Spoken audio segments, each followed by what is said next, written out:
Hi, hello, namaskaram. This is me, Mohammed Faiz from Rise and Inspire.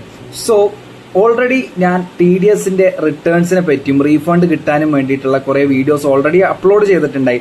And most probably ഞാൻ ഇട്ടത് എന്തായിരുന്നു, Swiggy Zomato porter അവർക്ക് claim ചെയ്യാൻ പറ്റുന്ന, ഡെലിവറി പാർട്ട്നേഴ്സിന് ക്ലെയിം ചെയ്യാൻ പറ്റുന്ന വീഡിയോസ് ആയിരുന്നു.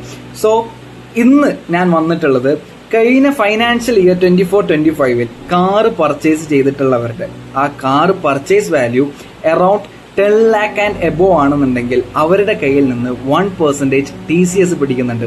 ഈ 1% TCS നമുക്ക് റീഫണ്ട് ആയിട്ട് ക്ലെയിം ചെയ്യാൻ പറ്റും. സോ ഓൾറെഡി ITR 1 to 4ന്റെ ഡ്യൂ ഡേറ്റ് September 16th കഴിഞ്ഞെങ്കിലും ഓക്കെ, നമുക്ക് സ്റ്റിൽ ബിലേറ്റഡ് റിട്ടേൺ ഫയൽ ചെയ്യാൻ പറ്റും till 31st December.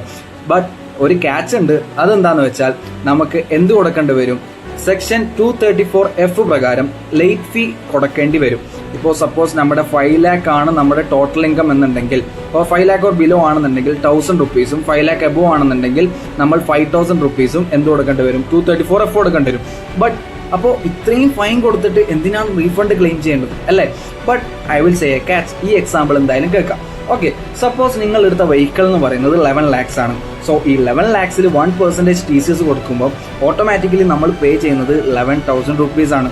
Even if we pay 234Fൽ 5,000 rupees ആസ് എന്ത് ലേറ്റ് ഫീ, നമുക്ക് 11,000 റീഫണ്ടിൽ നിന്ന് 5,000 പോയാൽ സ്റ്റിൽ നമുക്ക് 6,000 എന്തായിട്ട് കിട്ടുന്നുണ്ട്, റീഫണ്ട് ആയിട്ട് കിട്ടുന്നുണ്ട്. സോ ഒന്നും കിട്ടാത്തതിൽ നിന്ന് എന്തെങ്കിലും കിട്ടുന്നതാണ് നല്ലത്. ബട്ട് ഈ ഫൈനാൻഷ്യൽ ഇയർ 24-25 നമ്മൾ വാങ്ങിച്ചത് കൊണ്ട് തന്നെ ഈ കമ്മിങ് December 31st എന്തായാലും ഫയൽ ചെയ്തിരിക്കണം. Then only you are eligible for refund. So ഇതുപോലത്തെ കുറെ ഇൻട്രസ്റ്റിംഗ് വീഡിയോസിന് വേണ്ടിയിട്ട് നിങ്ങൾ ഈ പേജ് റൈസ് ആൻഡ് ഇൻസ്പയർ എന്തായാലും ഫോളോ ചെയ്യുക. So that's it. Signing off. Bye bye.